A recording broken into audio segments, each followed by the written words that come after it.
So, hello everyone. Today is November 26th, and I'm gonna try to summarize what happened since November 18th, maybe I should say. So, last week I attended at least 5 conferences, and I'm scratching close to my nose. Very interesting, lot of nice people, a few angry people, very few angry people, but negativity beats positivity. Lots of hors d'oeuvres, sparkling water, just great. That's why I can't sing today, and no other day for that matter.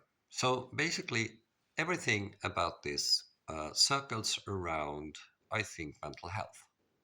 So I know something about psychology and focusing on entrepreneurial thinking, creativity, stuff like that, wise decision making. And in order for that to happen, you need to have a functioning mind. Okay. So the first conference was not a conference, but an annual speech at Hannaholmen, which is a Swedish-Finnish conference center. I think one might say on the border to between Helsingfors and the neighboring city Espoo. It's in Espoo, it's very close to Helsingfors. So anyway, a professor from my alma mater, Lund University, uh, talked about Finland and Sweden. It was very diplomatic, so he avoided the elephant in the room, or the elephants, the differences, which has to do with national debt, uh, physical and mental health, school, universities. Um, I may have missed something. Oh, yeah. Domestic violence. These are all big issues in Finland and not equally big issues in Sweden. And that's very important to address. But anyway, he was on a diplomatic mission, I guess. We had a great talk afterwards. We had some hors d'oeuvres, non-alcoholic sparkling water. Then I went straight up to the next conference, which was about health and how art influence health.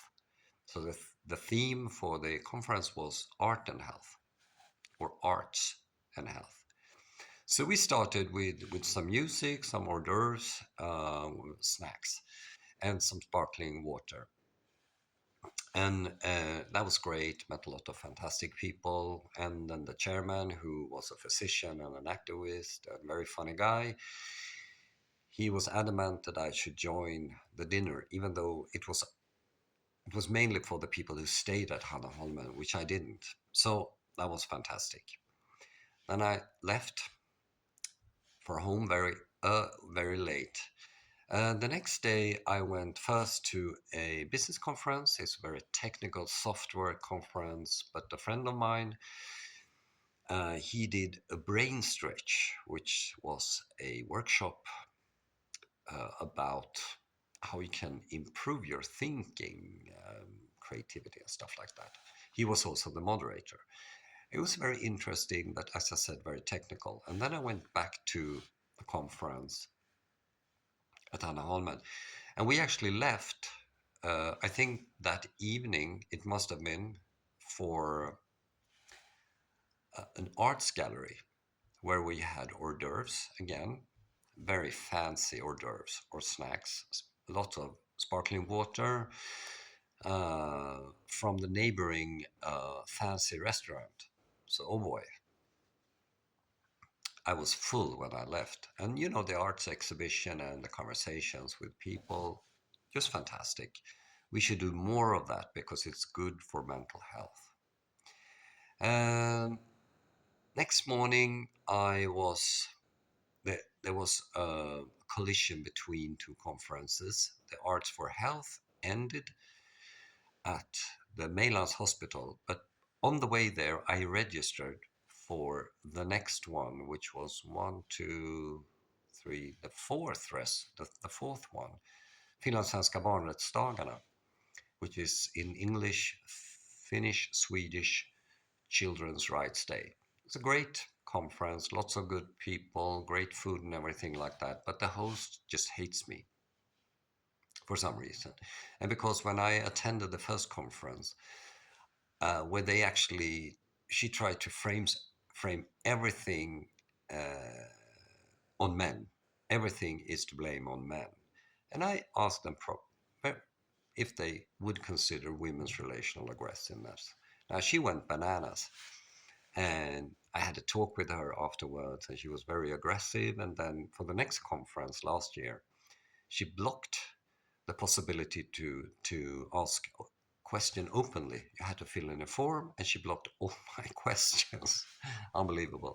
But anyway, at the conferences, she said that 40% of Finnish children are affected by Finnish women, not just psychological violence. And I get back to that. So I signed in, had some breakfast, and then she came towards me. She knows who I am, and didn't say hello using my name or formal title or anything. Just said that you're at the wrong place. You have to move. And I said hello and used her name and stuff like that. But she just ignored me, of course. This is actually called relational aggressiveness.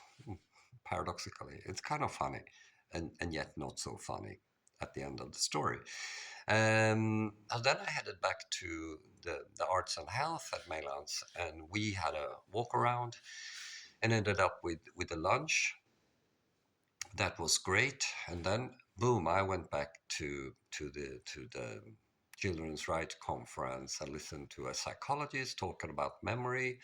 And I had some issues with that because I just have a different viewpoint. Um, I don't know if it was purposely or not, but you seem to miss certain very important aspects. So, anyway, it's about opinions, isn't it? So, I left we had a coffee meeting, and then I went for a innovation and entrepreneurial thinking conference at something called Epicenter. Always fantastic. I've been there like 15 times this year. Meet a lot of fantastic people, socializing, and I try to convince them to buy my expert lecture, masterclass lecture on creativity and entrepreneurial thinking, and I'm yet to be successful of that. Working hard. Anyway, I went back home.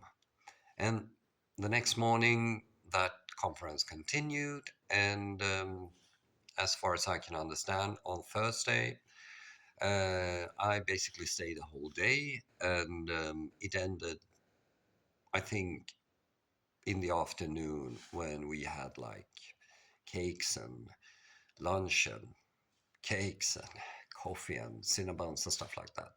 Amazing. And as I said, most of the people I meet at that conference is super nice. We had great conversation, but the host, she is so hostile, so hostile. So anyway, in the evening, I went to attend something called Susacom. It's like a university in the university. It's a Swedish-speaking university in the university in Helsingfors, and one of these special arrangement. I want to use that university to apply for research money. So I have been in contact with the rector, and she wasn't very friendly. Funny thing though, that when I was sitting at the table eating, it was great food, by the way, and drinks and stuff like that. She came, approached me, and asked if she could join me. And she looked very, what do you say, friendly, in a way that women do sometimes, you know, when they want to connect. I have brief experiences of that, of course. But anyway, when she understood who I was, she wasn't so friendly anymore. And then she left. And everything broke down. So sad. Anyway, met a lot of people there. Not a lot. We had a few great conversations. And altogether the whole week, I mean, it was great. Very social. I learned a lot. Had great drinks and food and stuff like that. I'm still recovering. So yesterday was International Day for stopping men's violence against women. Now, here where things go down, because the biggest issue in Finland, according to Helsingfors police, are Finnish women's relational aggressiveness. And why is that? Well, relational aggressiveness is a subset to domestic violence. And lo and behold, domestic violence is typically a female phenomenon. And that means that women account for slightly 50%, more than 50% of the physical violence. It's equally unlikely for children, men and women, to suffer from lethal domestic violence, but psychological violence, that is relational aggressiveness, is typically a female phenomenon. Now, why do things go south, so to speak? Now, I'm talking about that in the article I wrote this morning, which I refer to, an interesting study from 1973 made by I don't know if he was a psychology or a psychiatry professor at Stanford University. He basically sent fake patients to mental institutions to see if they would be institutionalized based on their claims. If that would happen, it means that the staff at the mental institutions fell victim of something called, according to him, type 2 error, a false, he calls it a false positive. Uh, Important that I refer to this in the correct way, basically making a bad assessment. Now, this goes back to the whole conference, the string of conferences, 5 in total, where this children's rights conference falsely accused men of domestic violence, when in reality it's a female problem. Do you get it? Now, of course, everyone's going to hate me when I say this, but we've been doing this for 25 years and we are always met with resistance and aggressiveness and stuff like that. But shouldn't we talk about the big elephant in the room?